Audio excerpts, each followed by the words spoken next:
네, 진주 같은 진짜 주식을 찾아라. 안녕하세요. 진짜 주식 2부 장희선입니다. 네, 반갑습니다. 주식반장 김문석입니다. 네, 연초에 4,200으로 시작했던 코스피 지수가 이제 벌써 2주 만에 4,800포인트를 눈앞에 두고 있습니다. 네, 자 오늘이 4,797, 3포인트만 더 올랐더라면 네. 오늘 4,800을 볼 뻔했네요.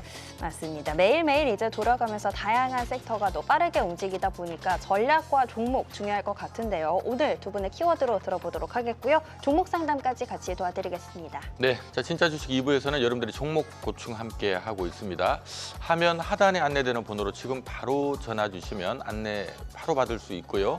샵 파라나파라나로 문자 주시거나 유튜브 실시간 댓글창에 남겨주셔도 상담 도와드리도록 하겠습니다. 네, 오늘도 상담 신청 기다려보면서 함께해 주실 목요일 두 분 인사드리겠습니다. 오늘은 강준혁 파트너 그리고 임종혁 파트너와 함께합니다. 어서 오세요. 안녕하십니까. 어서 오세요. 자, 제 월화수목금 출연하시는 파트너분들 중에 가장 스마트한 두 분이 우리 바로 오늘 네. 목요일의 남자가 아닌가 싶어요. 오늘도 궁금한 것들 많이 여쭤봐야 될 것 같습니다. 맞습니다. 시장의 지수가 생각보다 거침이 없다, 빠르게 올라간다라고 많은 분들이 평가를 하고 계십니다. 두 분이 보시는 오늘장 먼저 들어봐야겠죠? 네, 자 오늘장 총평부터 듣고 출발합니다. 자, 임종혁 파트너님.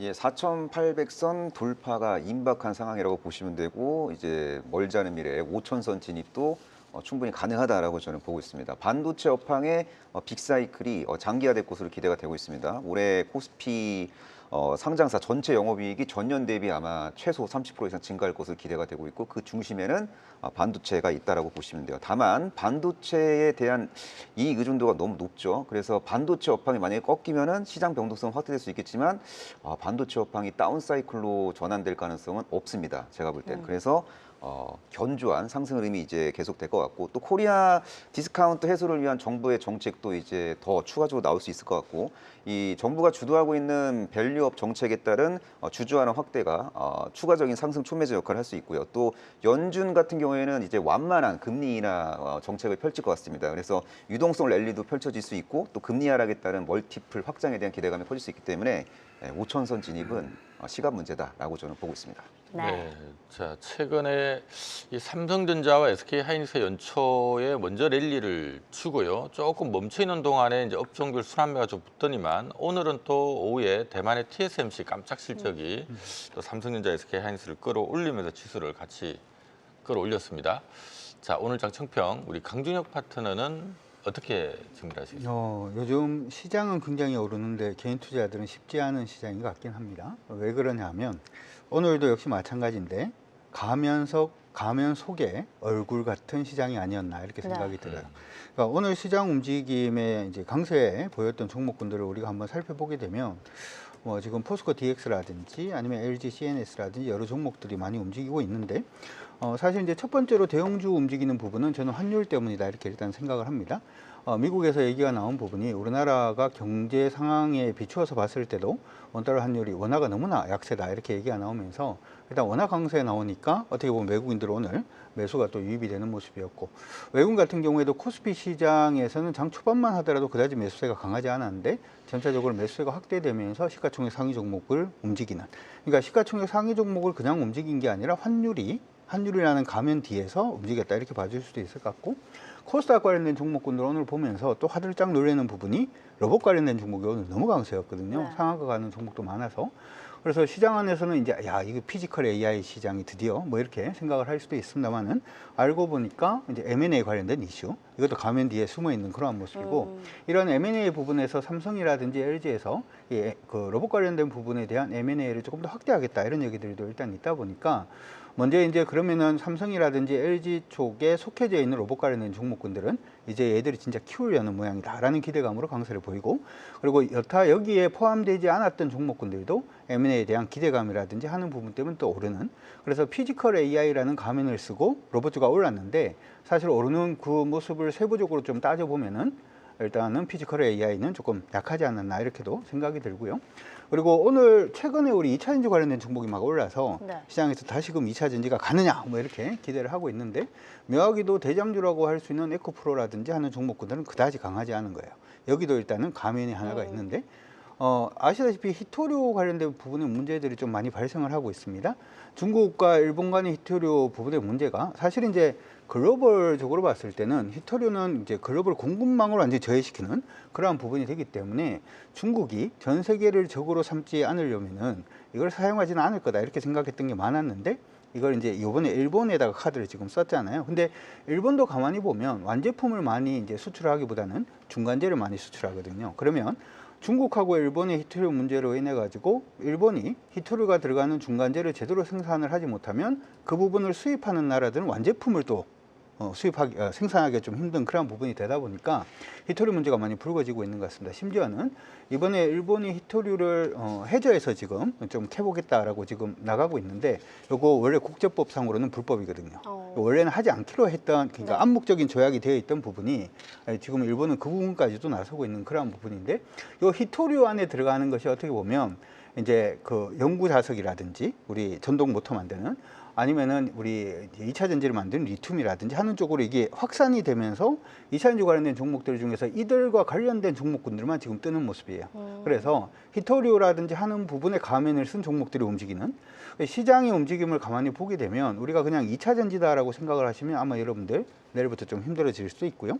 아니면은 지금 단순히 이제 시가총액 상위 종목이 움직이고 있다라고 생각해서 접근하시면 이것도 좀 힘들 수가 있고 그냥 로봇 관련된 종목이 강세다 이렇게만 접근하셔가지고는 시장이 좀 힘든 그러한 시장이 아닌가 싶습니다. 그래서 이번 시간에 종목 상담이라든지 아니면 이번 시간 끝나고 난 다음에 공개 방송할 때도 시장이 가면을 어떻게 한 개 한 개 들쳐서 여러분들 수익 나는 그러한 방송을 좀 해보도록 할 테니까 채널 고정하시고 끝까지 봐주시면 좋을 것 같습니다. 네, 단순 대형주, 로봇주, 2차 전지가 아니라 좀 이 분석이 필요한 장이다라고 비유를 해주신 것 같습니다. 가면 속 얼굴 그리고 4,800선 돌파 임박이라는 키워드로 오늘장 진단 들어봤습니다. 자, 그러면 내일장을 위한 키워드도 바로 확인을 해볼까요? 네, 자 키워드를 통해서 또 내일 전략을 세워봐야 될 것 같은데요. 자 임종혁 파트너님은 키워드 뭘로 잡으시겠습니까? 조방원으로 하겠습니다.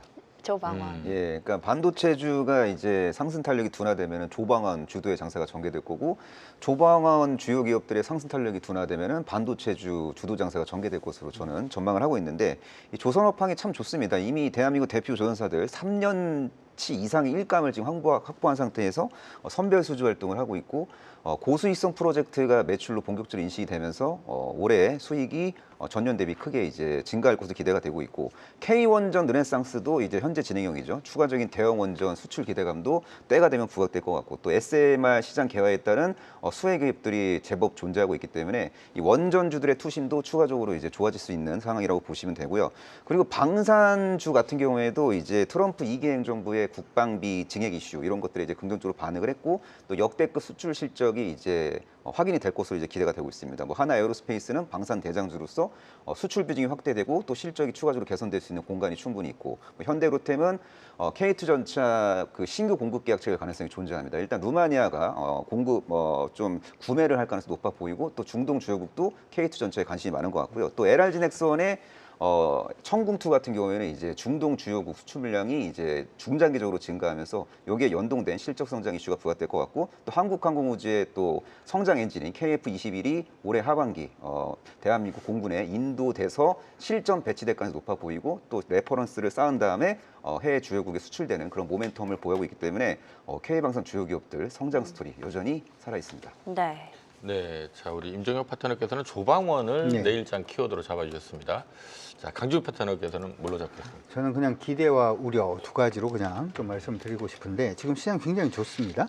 근데 개인적으로는 기대와 우려라고 잡아드리는 이유는 시장의 변동성이 굉장히 커질 수 있다.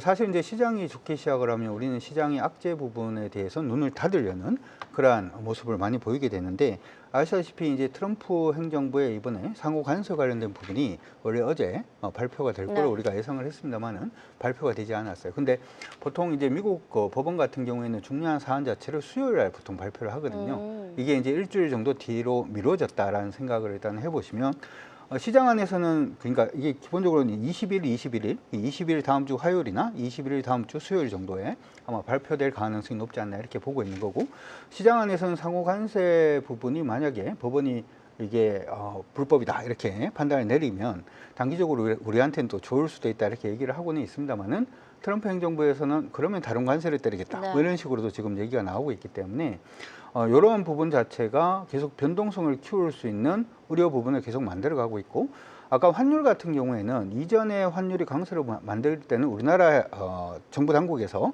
일단 코멘트가 좀 있었고 이번에 미국에서 코멘트가 있어서 환율이 다시금 강세로 가는 모습입니다만은 일본과 우리 같은 경우에는 이전에도 말씀을 해드린 것처럼 2,500불 아니면은 계속해서 미국에 투자를 해야 되는 부분이 일단 있고 이 부분 자체가 언제 어떻게 터질지 몰라요. 만약에 미국에 투자한다면 원화를 팔고 달러를 사야 되기 때문에 원화 약세 요인 자체는 항상 가질 수밖에 없다라고 하는 부분도 시장이 하나의 리스크가 아닌가 이렇게 생각이 듭니다. 따라서 시장에 여러분들이 대응을 하실 때는 이 리스크를 생각을 하셔가지고 대응을 하시는 것도 좋을 것 같고요. 기대 부분은 뭘 기대를 하고 있냐면 얼마 전에 이제 그 이란의 사태 아마 기억을 하실 건데 이란에서 자꾸 이제 민간인들을 자꾸 죽이고 하다 보니까 트럼프 행정부에서 이란에서 뭔가를 수입하는 나라에 대해서는 관세를 25% 때리겠다 이렇게 얘기를 했단 말이죠. 관세의 25%를 그러면 어느 나라가 맞을 것인가를 한번 생각을 해보면 이란의 원유는 중국이 다 수입해 갑니다. 중국이 여기서 지금 25% 관세를 맞으면 관세가 70%가 넘어가거든요. 그러면은 우리가 이제 기대를 할 수 있는 것은 중국과 우리가 대체제 관계에 있는 산업들은 굉장히 좋을 수 있다. 네. 아까 우리 임 대표님도 조선주에 대해서 얘기를 했습니다만은 저는 접근 자체가 거기에서 오는 그러니까 중국의 조선 부분이 좀 배제됨으로 인해서 한국의 조선주에 대한 긍정적인 심리 자체가 또 만들어지는 거 아니냐 이렇게도 생각을 합니다. 따라서 내일부터 시장은 우리가 이제 조만간 5천을 볼 수도 있겠다라는 기대도 있는 만큼 기대가 있는 반면에 시장의 환율이라든지 아니면 미국발 관세 우려라든지 하는 부분에 우려도 있으니까 어떻게 보면 지금 시장은 롤링을 잘 타는 그런 부분이 지금 되어야 되지 않을까 이렇게 생각을 하고 있습니다. 네, 기대와 우려 두 가지씩 짚어주신 것 같습니다. 시장에 공존하고 있는 상황이다라고 짚어주셨고요. 그 안에서도 조금 더 좁게 잡아주신 우리 임종혁 파트너 키워드는 조방원이었습니다. 반도체가 쉴 때 주목해 볼 수 있겠다 아이디어 주셨고요. 자, 이렇게 시장 키워드 오늘 장, 내일 장 살펴봤고요. 지금부터는 진주 반상회 넘어가 보겠습니다.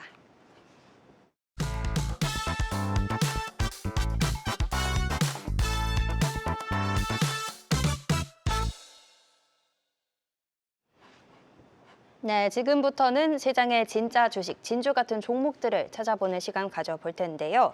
자, 오늘도 먼저 리뷰 종목 확인해 보겠습니다. 네, 자 그동안에 뭐 많은 기업들을 이 시간에 두 분 모두 소개를 해주셨습니다만은 자 먼저 오늘 임종혁 파트너께는 효성중공업 최근에 전력 인프라 기업들이 흐름이 좋아요. 네.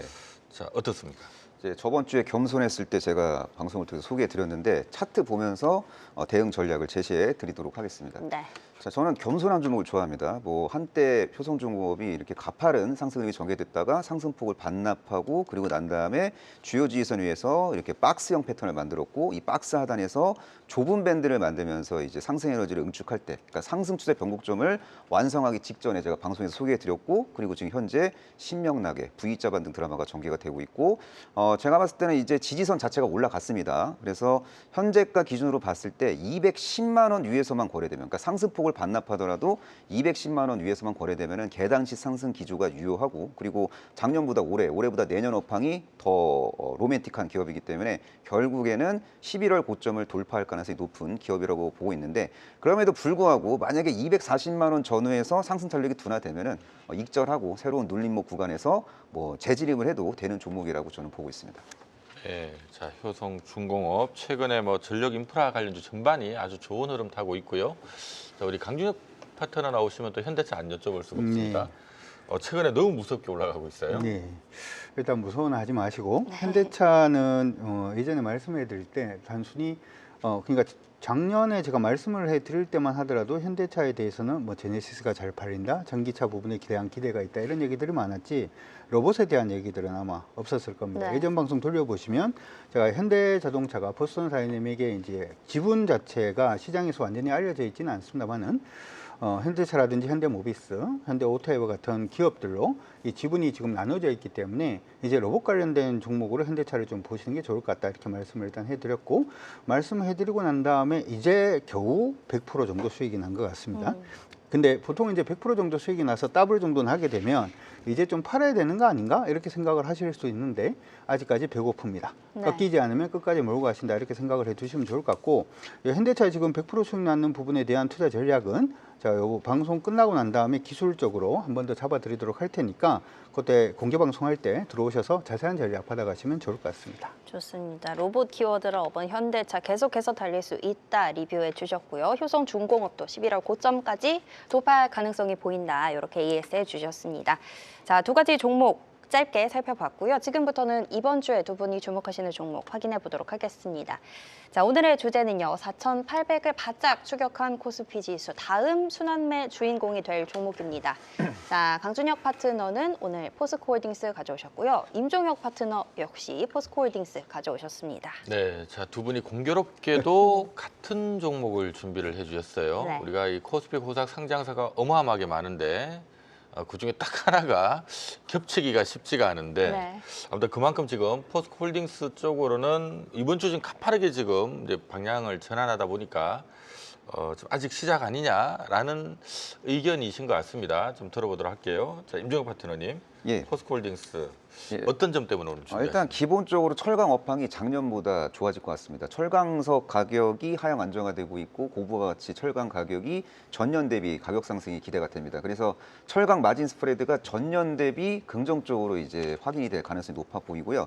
그리고 동사의 성장 엔진은 바로 리튬하고 니켈인데 비상장 법인을 통해서 리튬 사업과 니켈 사업을 광범위하게 이제 펼칠 것으로 기대가 되는데 특히 포스코의 리튬 사업의 핵심 중에 핵심은 아르헨티나 여모 프로젝트인데 이 여모에서 이제 추출하는 리튬 같은 경우에는 비용이 비교적 통제가 잘 됩니다. 그래서 리튬 가격만 이제 오르면은 이 여모 가치가 부각될 수 있는데 최근에 리튬 가격이 많이 올랐어요. 그래서 여모 가치가 부각되고 이 아르헨티나 여모 프로젝트가 정상 궤도에 진입하는 그런 스토리가 부각될 것 같고 또 광양 공장을 통해서 초고순도 수산화 리튬 사업을 영위하고 있는데 이쪽 부분도 이제 장기적으로 전도 유망한 스토리가 이제 부각될 것으로 기대가 되고 있고요. 그리고 신재생 에너지 시장은 확대되고 있고 그리고 AI 데이터 센터 건설 붐은 현재 진행형입니다. 여기에 연동돼서 ESS 배터리 수요가 드라마틱하게 증가할 것 같은데 이때 필요한 리튬 수요가 리튬 가격 상승을 지지할 가능성이 높아 보이고 또 리튬 가격이 과거에 이제 많이 급락했을 때 리튬 주요 기업들이 가동률을 많이 줄였고 그리고 신규 프로젝트를 뒤로 연기했습니다. 그래서 올해는 리튬 공급가잉 노이즈로부터 상당히 자유로운 그런 구간이기 때문에 리튬 가격은 저점과 고점이 올라가는 상승 사이클로의 전환이 기대가 되고 있습니다. 그래서 이런 구간에서 포스코홀딩스가 좀 소외된다는 건 좀 말이 안 된다고 생각하고 있고요. 네. 차트 보면서 제가 부연 설명해드리도록 하겠습니다. 자, 지금 보시는 차트는요, 포스코홀딩스의 차트가 아니고 글로벌 리튬 1위 사업자인 그 앨범알의 차트인데 보세요. 차트 보면은 저점과 고점이 계속 올라가고 있습니다. 일본 차트인데 이렇게까지 올라도 되나 싶을 정도로 막 오르고 있어요. 근데 대한민국 리튬 대표 주자인 포스코홀딩스는 어떻게 되고 있죠? 지금 현재 상당히 겸손합니다. 오른 게 별로 없어요. 차트를 길게 보시면은 인제 박스 상단 막 돌파하고 추가적인 상승을 할지 말지 고민하고 있고 대량 거래도 지금 붙었고 그래서 이제 상승 추세 초입 구면에 이제 진입을 했다라고 보시면 될 것 같고요. 제가 볼 때는 약간 상승폭을 반납하더라도 이 대량 거래 장대양봉 중간지대, 몸통 중간지대가 대충 33만 원 정도 되거든요. 33만 원 위에서만 거래되면은 앞으로 앨범알처럼 저점과 고점이 올라가는 상승 사이클로 이제 전환이 될 수 있습니다. 그래서 동사는 단기적으로도 좋고 중기적으로도 좋고 장기적으로도 좋은 종목이라고 보고 있고 일단 1차 목표가를 40만 원 전으로 설정하시면 좋을 것 같고요. 40만 원을 돌파하고 40만 원이 지지선으로 전환되면 그때 가서 목표 주가를 의미 있게 상향 조정해도 될 것 같습니다. 네, 자, 이 포스코홀딩스가 저희 뭐 코로나 이후에 2021년도만 하더라도 한 해 영업이익이 거의 9조 원대 달했던 회사인데 지금 지난해 한 2조 원대 본 것 같아요. 다행히도 어쨌든 간에 올해 내년 다시 한 3, 4조 원대로 실적 턴어라운드로 나올 것 같다라는 분위기인데 그동안 주가 꼼짝도 안 하다가 이번 주부터 갑자기 움직이기 시작하고 네. 있습니다. 어떤 점을 주목하고 있습니까? 제가 이제 아까 방송국에서 그 얘기를 하더라고요. 포스코홀딩스를 저는 좋게 봅니다라고 얘기를 했더니 우리 임종혁 대표님도 포스코홀딩스인데 괜찮으시겠냐라고 얘기를 해서 괜찮습니다라고 얘기를 했는데 그럴 거라면은 제가 먼저 얘기를 하는 게 나았겠다. 역시 임종혁 대표님 뒤에 말하는 건 좀 많이 힘들다 네. 이런 생각을 일단 해보고요. 두 가지 정도 일단 말씀을 해드리도록 하겠습니다. 철강 부분이 일단 문제이긴 한데 이번에 1월 13일에 정부에서 철강 산업 구조 전환 지원 정책이라고 하는 정책을 하나 내놓은 게 있는데 이 부분 자체가 어떻게 보면 우리나라 철강 부분에 대해서 긍정적인 효과 자체를 보여줄 것으로 예상을 하고 있어요. 그러니까 수소환원 제철 R&D 부분에서 세제 혜택도 일단 추구하면서 철강을 이대로 가만히 놔둘 수는 없다라고 하는 부분의 얘기로 이제 받아들이시면 좋을 것 같고요. 저는 사실 이제 포스코 홀딩스를 가지고 오려고 했던 건 아니고 히토류 관련된 종목을 사실은 네. 가지고 오고 싶었는데 우리나라에서 히토류 부분에서 어느 정도 기술력이 있거나 아니면 장악력이 있거나 실제로 히토류를 캐고 있는 그러한 회사는 사실 크게 두 개 회사밖에 없어요. 하나가 이제 고리아연이고 하나가 이제 포스코 관련된 그러한 기업들인데 이번에 이제 중국과 이제 글로벌 시장의 어떤 관계 자체가 저는 회복하기 힘든 상태로 좀 가고 있는 게 아닌가 이렇게도 생각을 합니다. 근데 여전히 중국이 히토류의 이제 80% 정도를 차지를 하고 있고 이러한 부분의 문제 제기 부분이 일단 있으면서 우리나라라든지 일본하고 이번에 모이는 부분도 히토류 부분이 중국이 장악하고 있는 부분이 굉장히 조금 위험한 부분이다라고 판단하기 때문이 아닌가 이렇게 생각을 합니다. 따라서 여러분들이 지금 이제 관련된 히토류 관련된 종목군들을 보시는 게 저는 굉장히 중요하다 이렇게 생각이 들고요. 포스코를 보시든 포스코 EM을 보시든 아니면은 포스코 인터내셔널을 보시든 이 히토류 관련된 종목을 보시는 게 일단 중요하다 이렇게 생각을 하고 포스코 홀딩스가 그 중간에 서 있는 그러한 강력한 회사이기 때문에 여러분들이 보시는 게 좋을 것 같습니다.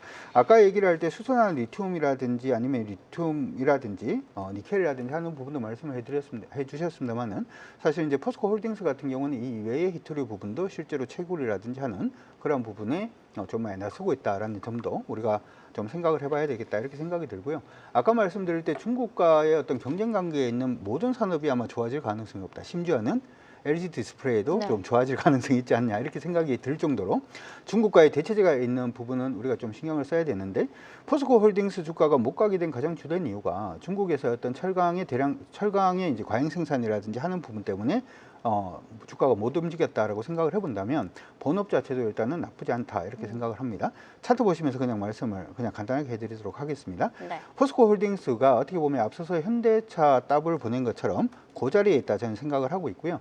차트를 그냥 제가 길게 보여드리고 있는데 포스코 홀딩스 주가는 굉장히 간단하게 움직입니다. 거의 20만 원 언저리에서 60만 원 언저리로 움직인다 이렇게 생각하시면 되고요.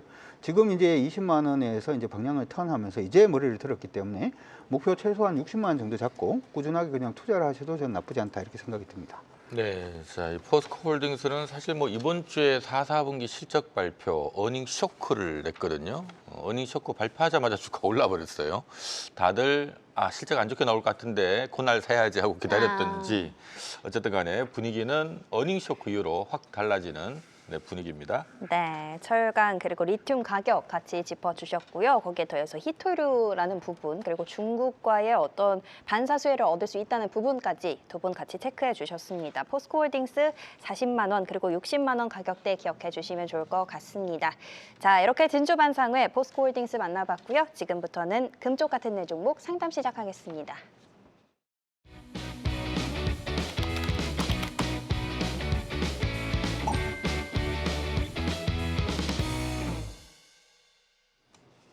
네, 오늘도 종목 상담 출발해 보도록 하겠습니다. 첫 번째 상담 바로 만나볼 텐데요.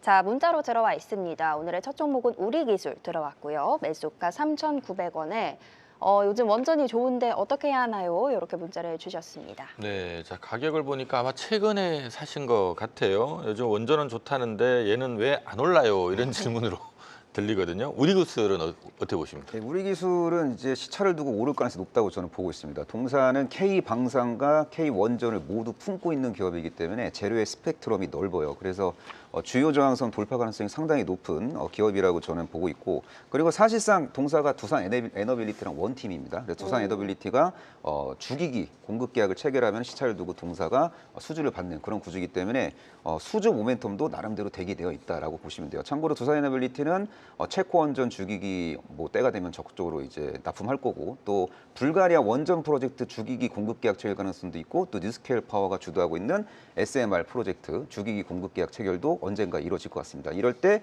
우리 기술도 낙수 효과를 볼 수 있다는 거 기억하시면 좋을 것 같고 또 K2 전차에 탑재되는 공조 시스템까지 공급을 하고 있기 때문에 K2 전차가 이제 때가 되면은 루마니아 향으로 공급 계약을 체결시킬 가능성이 높기 때문에 나름대로 모멘텀이 꽤 화려한 기업이라고 보시면 될 것 같습니다. 차트 보면서 전략을 제시해드리도록 하겠습니다. 네. 자, 차트 보시면은 뭐 과거에 뭐 크게 급등한 흔적이 있죠. 이렇게 급등한 흔적이 있는 종목들은 보통 요 안에서 움직입니다. 능선을 탄다 그래요. 등산하시는 분들은 아실 거예요.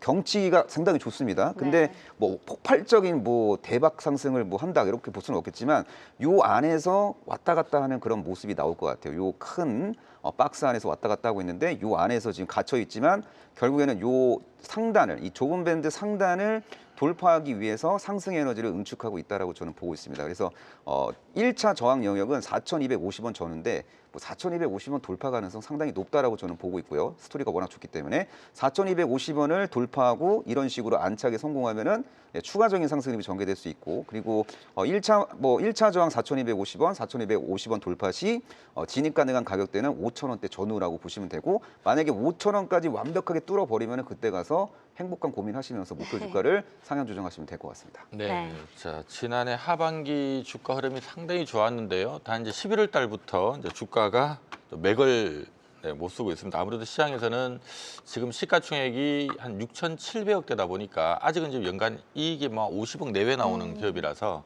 약간 밸류에이션 부담 때문에 좀 눌려 있는 게 아닌가라는 생각이 드네요. 네, 그래도 시차를 두고 오를 수 있다. 4,250원, 5,000원까지 짚어주셨으니까 홀딩하시고 전략 잘 세워주시면 될 것 같습니다. 첫 번째 상담 만나봤고요. 두 번째 상담도 문자로 만나보도록 하겠습니다. 자, 이번에는 동양고속 들어왔습니다. 매수가가 12만 4,388원이고요. 주린인데 어쩌다 일을 쳐서 매일이 걱정입니다. 기다려도 될까요? 하십니다. 자, 일단 사고를 친 것 같습니다. 네. 네, 주가 막 급등을 할 때 아마 따라 잡으신 건 아닌 것 같고 급등하다가 빠질 때 올라가겠지 하고 잡았다가 지금 바로 불과 지금 짧은 시간에 반토막이 지금 나신 거거든요. 자, 이게 지금 어떻게 좀 들고 있어야 될까요? 어떻게 하면 좋을까요? 사고를 치신 것 같은데 뭐 괜찮습니다. 네. 모든 것은 이제 경험으로 또 오다 보면 다음엔 또 좋은 종목을 또 가질 수 있는 그런 부분에 토양이 될 수 있으니까. 근데 이게 팩트를 조금 생각을 해보면 아시다시피 이제 동양고속이라는 종목은 최근에 이제 서울 고속터미널 개발 관련된 이슈가 시장 안에서 불거지면서 이쪽에 이제 복합 개발되기 시작하면은 굉장히 관련된 지분을 가지고 있는 회사들이 굉장히 좀 좋아질 수 있다라는 얘기가 일단 있었고, 그래서 가장 먼저 오르기 시작했는 종목은 동양고속이 아니고 천일고속이 먼저 올랐죠. 천일고속 같은 경우에는 여기에 지금 지분을 가지고 있는 부분이 한 16% 정도 지분을 가지고 있습니다. 그렇기 때문에 개발됐을 때 개발 이익이라든지 하는 부분이 굉장히 좀 많아질 수가 있죠.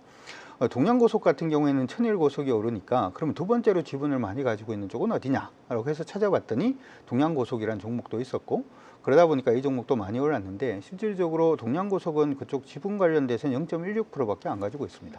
그러니까 어떻게 보면 이게 종목을 이제 장기적으로 한번 가져가 볼까라고 얘기를 할 때는 만약에 이제 개발 이익 자체가 그 실적이 굉장히 많은 부분을 이제 차지를 할 수가 있다면 주가가 좀 올라갈 수 있겠다 이렇게 생각을 할 수가 있는데, 지금은 그런 부분은 일단은 아니기 때문에 아쉽지만은 이 종목은 물타기를 한다든지 하는 부분은 절대 안 되시고 정리를 하는 과정을 조금 거치셨으면 좋겠다 이렇게 생각은 일단 듭니다. 기술적으로 조금 말씀해 드리면 내일 시장이 굉장히 좀 중요해 보이긴 해요. 오늘 캔들 자체가 전일 캔들보다는 좀 낮은 그런 변동폭이 좀 작은 그런 모습은 보이고는 있습니다만은 오늘 저가께 지금 내일 한 차례 더 흔들릴 수도 있거든요. 그래서 기본적으로 이 종목은 일단 사고를 쳤는데 거기서 이익을 내고 나오겠다라고 생각은 안 하시고 일단 반등을 하면 물량을 계속 좀 줄이겠다, 물량을 더 타겠다 이 생각만 하지 마시고 반등할 때마다 물량을 좀 줄이고 딴 종목에서 수익을 내겠다라고 생각을 하시면 좋을 것 같습니다. 이 종목은 호랑이한테 물려가면 정신을 바짝 차리면 살 수 있다가 아니라 호랑이가 물려 그러면 빨리 도망가야 된다라는 부분으로 좀 설명을 해드릴 텐데 많이 힘드실 것 같아요. 네. 어쨌든 힘내시고 파이팅 하시기 바랍니다. 네. 네, 참 뭐 요즘 뭐 뉴스에도 드문드문 나옵니다만은 이 고속버스 사업이 잘 안 된다고 해요. 뭐 한두 명 태워서 갈 때도 있다라고 하는데 어쨌든 동양고속도 지금 영업 환경은 굉장히 안 좋습니다. 지금 5년 내내 지금 적자를 기록하고 있는 회사고요. 다만 최근에 이제 자산 관련된 이벤트로 한번 급등을 했다가 지금 결과론적으로 좀 빠지고 있는 상태라서 어쨌든 이번에 반등 이용하셔서 잘 빠져나오셔야 되지 않을까라는 생각이 드네요. 좋습니다. 동양고속 만나봤고요. 다음 상담 전화로 연결해 보겠습니다. 시청자님 안녕하세요. 여보세요? 네, 안녕하세요. 네네, 감사합니다. 네. 수고하십니다. 아유, 네, 기다려 주셨어요. 예, 오늘 예. 어떤 종목 궁금하실까요? 셀트리온하고 세트리온 제약 여쭤보려고요. 셀트리온이랑 셀트리온 제약 둘 다 가지고 계신 거예요? 예, 둘 다 가지고 있는데, 네. 사실은 지금 현재 땡하시는 한국 경제의 1번이신 네. 오카백 박사님인데 전화를 통화했는 제가 한 2, 3년 되는 것 같아요. 아, 말씀 그러셨어요? 싶어서 이러다가 네. 그다음 그때부터 이게 내가 한 90%가 95%가 세트리온 제약에 매여 있어가 오. 너무 적자가 심하니 이래도 저래도 못하고 시간만 가더라고 계속 기다리고 있다가 한 번 세트리온 때문에 한 몇 개월 전에 전화를 했더니 네. 고맙게도 여기 한국경제에서 그날은 통화를 못하고 한 1개월 지나고 엉뚱하게 방송을 보다가 있거네. 세트리온에가 다른 사람이 답을 줘요. 아, 세트리온이 그러셨어요. 31만 8천원 얼마 했으면 그걸 붙들고만 했지 말고 3분의 1이고 뭐고 던져고 반을 던져가지고 다른 걸 해서 네. 다른 데서 그걸 네. 손해를 그거 하라고 이래가 네. 고맙게도 그걸 들고 아하 저런 길이 있었다 싶어서 그때 한 1,800주를 아니 180주를 아니요 1,800주를 갖고 있다가 손절해서 800주 있었는데 네. 지금은 모두 다가 한 600주가 되는데 세트리온은 제가 사는 가격에 조금 적당히 물듯하고 손해도 보고 그러면은 이렇게 하다가 보니까 네. 제 값에 사는 값에 이제 됐어요. 네. 21만 원에 21만 8천 원에 올라갔다가 지금 또 내려갔는데. 네, 알겠습니다. 아무튼 네, 셀트리온하고 셀트리온 제약 두 개를 다 가지고 계신 거죠?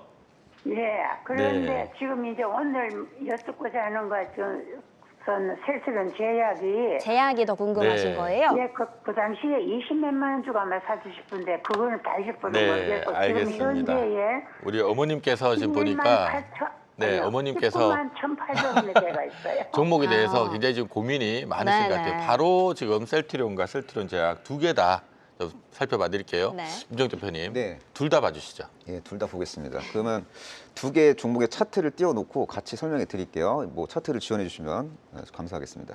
지금 보시는 차트는 셀트리온 제약과 셀트리온의 주봉 차트예요. 위에 차트는 셀트리온 제약 차트고 밑에 차트는 셀트리온 차트입니다.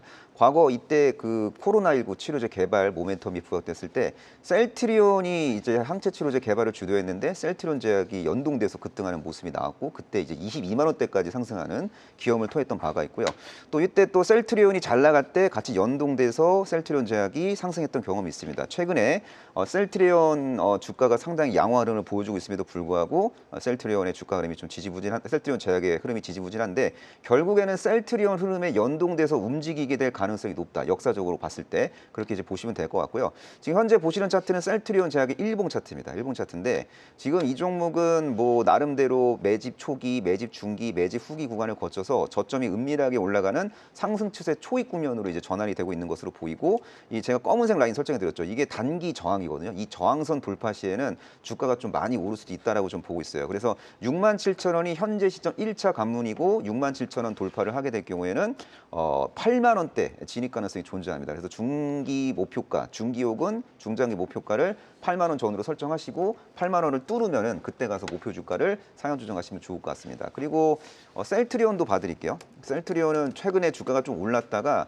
좀 상승 탄력이 둔화되고 있지만 상승각 자체는 여전히 유지가 되고 있는 상황이라고 보시면 될 것 같습니다. 뭐 지금 뭐 22만 원을 이제 돌파하고 22만 원이 지지선으로 전환되면은 추가적인 상승에 대한 기대감이 부각될 수 있고요. 지금 보시는 차트는 주봉 차트입니다. 주봉 박스 상단을 지금 돌파하느냐 마느냐 아주 중요한 궤도에 놓여져 있는데 돌파하게 될 가능성이 매우 높다라고 저는 보고 있습니다. 램시마 SC제형인 진펜트라 미국 매출액이 작년보다 올해보다 내년에 유의미하게 증가할 가능성이 높아 보이고 그리고 신규 바이오시밀러를 지속적으로 출시함으로써 최소 5년 이상의 성장 스토리가 이제 담보가 되어 있는 기업 중에 하나라고 저는 보고 있고요. 그리고 동사가 이제 바이오시밀러로 번 돈 가지고 뭐 CDMO 사업과 뭐 항체, 뭐 이중항체, 삼중항체 신약 그리고 ADC 신약 개발 스토리까지 이제 빌드업이 될 수 있는 그런 상황이기 때문에 셀트리온 이 박스 상단 돌파하면은 30만 원대 진입이 유력하다라고 좀 보고 있습니다. 그래서 이 박스 상단을 과연 어떻게 완벽하게 돌파하는지 여부를 지속적으로 모니터링할 필요가 있어 보입니다.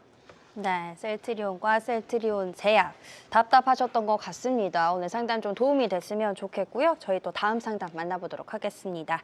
네, 시청자님 안녕하세요. 네, 안녕하세요. 네, 오늘 어떤 종목 상담 도와드릴까요? 네이버요.